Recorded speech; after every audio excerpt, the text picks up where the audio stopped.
I'm Trio. Welcome to You've Got This, Sis. I believe there are times we need a sis to see us for who we are, where we are, exactly how we are, and then see all that we can be. The sis that can do that with each of us is a real treasure. I've had my moments, sis. I realize that our connections to one another are absolutely gold. I know there are times that we journey solo, and there are times we journey with others. Both are completely necessary for our growth and increased strength as women. You are here with me, and I am here with you. And we will journey wherever you are now to your best self, always. Welcome to You've Got This, Sis.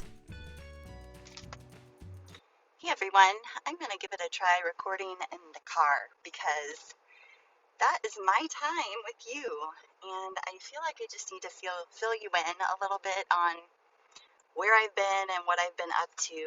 I would have to start back in January. I believe it was January 15th. My oldest son was diagnosed with COVID, and he just wasn't feeling real good the first few days. We took him in, got him tested at our pediatrician's office, and his results came back positive. I had just started my new job. I was completing orientation for the week when all this went down, and right as I was completing orientation for my week, I remember sitting in the room, my mask on, and of course not many people in the room because it was a very, very small, like there's three of us, and my throat just felt a little scratchy, and I just started to feel like really worn down. And besides that, I didn't really have much.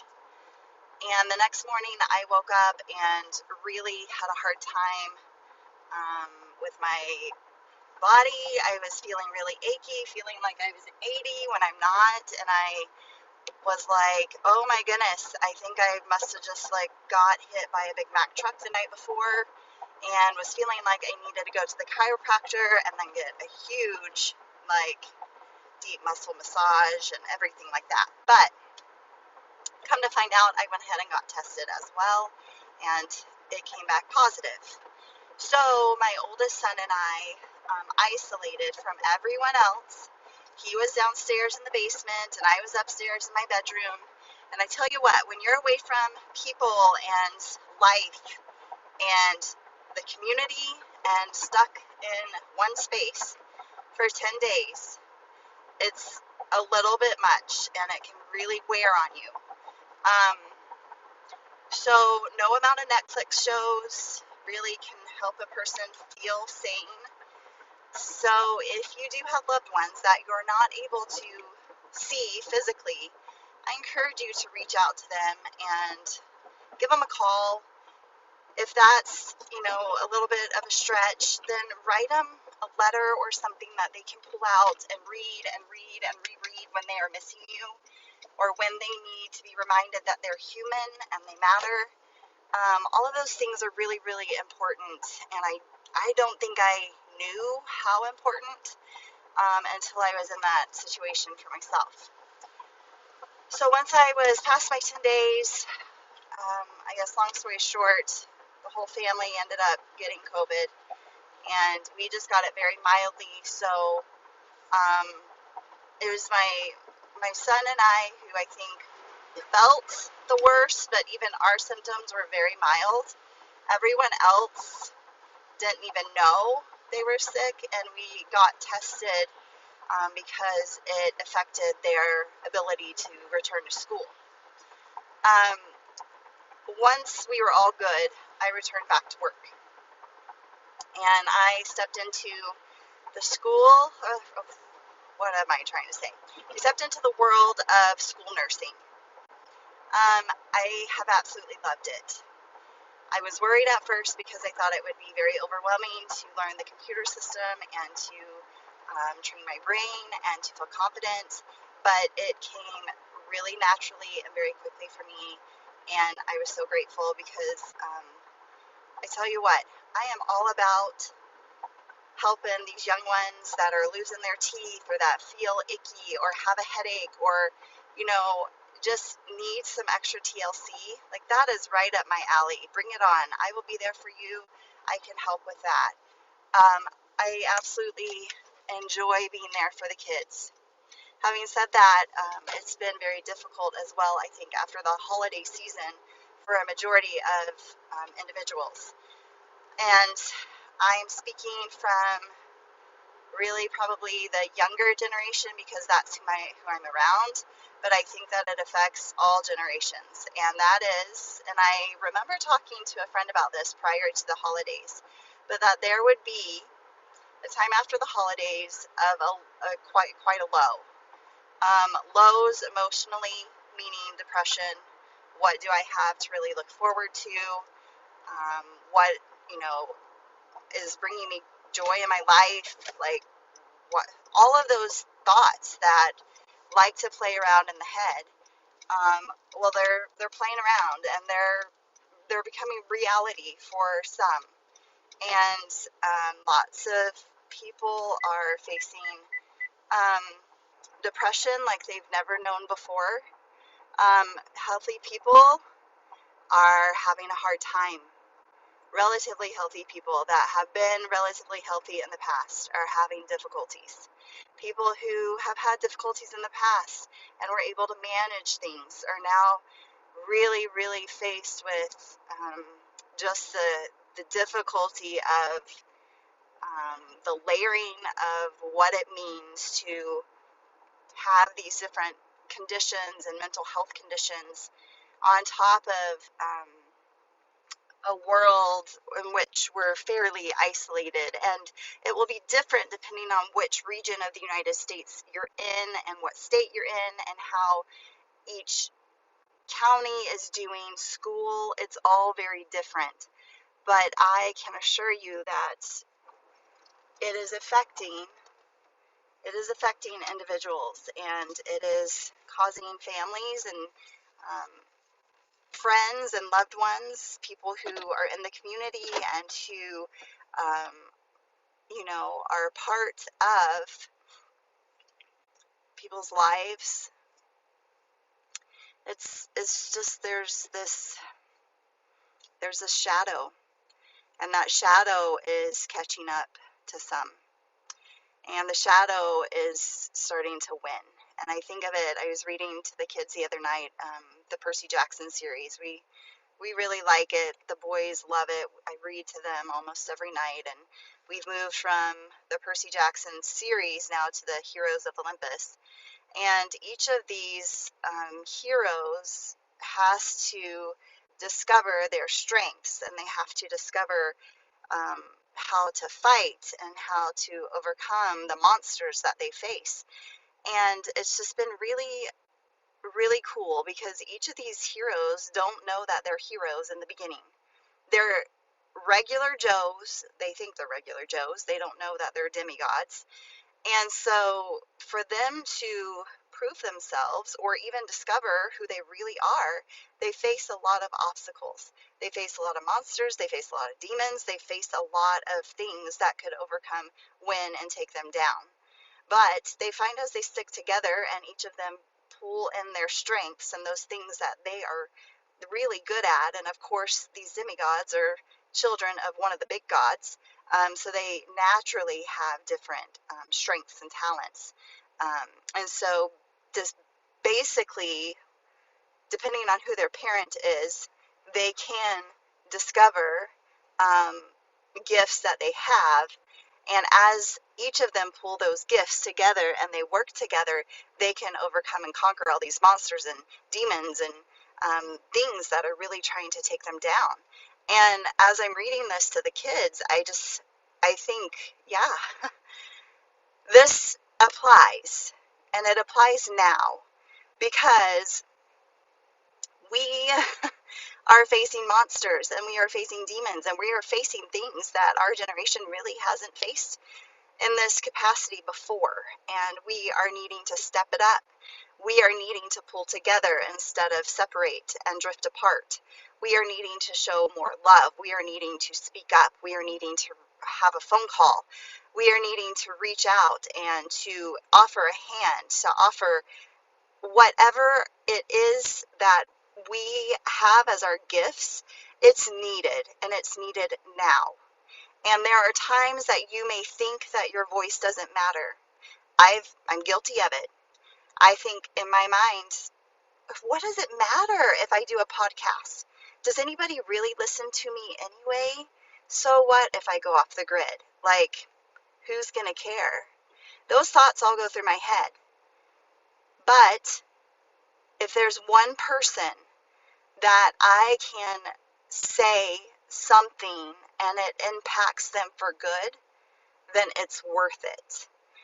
And that is why I keep posting on You've Got the Sis, on Facebook, on Instagram. That's why I'm doing the podcast, because I know that it is so important that we pull together.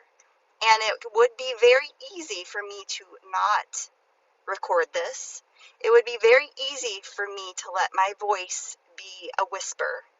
It would be very easy for me to just keep my mouth closed. It would be easier to not speak my thoughts and to speak my mind. It would be easier to just sit back and let life go as it will. But I'm not going to do that because I can't. The reason I can't is because in me I have this little speck of a spark that prompts me to say, Trio, what if your voice actually was heard? What if you actually lifted somebody today? What if all of what you're going through and the hard is actually what somebody else needs to hear about? So I was going to share a picture of me from this past weekend, because you get with me the real, the good, the bad, the ugly, the whatever, all of it, the whole enchilada. You get it. And so I posted the good, right? I went and I pampered myself, and I have not gotten a pedicure or manicure for like a whole year. And my feet were really flaky, and my hands are like peeling because I have like dry winter hands and hangnails that turn into sores, and my hands and my feet will crack because I am in a forever winter of cold and ice and snow, and that's just how it goes. And so I went and I treated myself for this pedicure and manicure, and I thought, awesome. And I even went out that night, had a dinner out with my husband, and we just went out, which we don't do. And then on the way home, I started to have chest pain. And I thought, okay, well, I've had this before in the past, a little bit of a chest pain where it's kind of a sharp stabbing feeling, and I can take a small breath. And after about 30 seconds and a few breaths, I can usually have it go away, because it's more of an intramuscular issue is what I've figured out over the years. But this one did not go away. It lasted for an hour. And about 45 minutes in, I told my husband, I said, look, I'm gonna drive myself to the hospital. I'm gonna go to the ER. I'm gonna get them to check me out. How about you stay with the little boys, because both of our older boys were gone from the house and we were getting the kids to bed. And he said, okay. And so I started driving, and I called my sister so that if anything happened to me, somebody would be on the phone with me and know. The reason I decided to go to the ER wasn't because I thought I was having a heart attack. Although it is very important for all of us to know signs and symptoms of a heart attack. Be sure to look that up. Go Red for Women always occurs in February. So Go Red for Women, making sure you know about signs and symptoms of a heart attack, both for women and men. But I wasn't concerned that this was a heart attack. What I was concerned about was that this might be a pulmonary embolism. That I've heard can be a post-COVID kind of symptom, a post-COVID secondary experience. And because I had just had COVID a month before, I thought, oh crap, what if this is that? And you can't really escape a pulmonary embolism. It's like going to eventually probably get to the lungs, and once it gets to the lungs, you're a goner. And I thought, okay, well, I don't want to be a goner. I would prefer to stay here. And the fact that it lasted an hour, and the fact that I was having some back pain with it, and the fact that I had gone and gotten a massage and pedicure where they massage your legs, I thought, well, maybe they, dislodged something. So I know enough to be dangerous about the outcomes, but I'm also educated in that way, which is dangerous, but I'm going to educate you too, because you need to be educated so that you can be aware of these things and take care of yourself. I went in, I got hooked up to the EKG, exposed, hate that. Doctor walks in, totally gown is down. I got all these stickers on, and the nurse is trying to get the EKG, and I'm just like, okay, whatever, right? I guess I lost my modesty when I had kids. I don't know. But I thought I had regained it until that experience. So, got the EKG, that looked fine. They started an IV. Hate IVs. I'm a nurse. I can start the IVs, but I don't want one in me.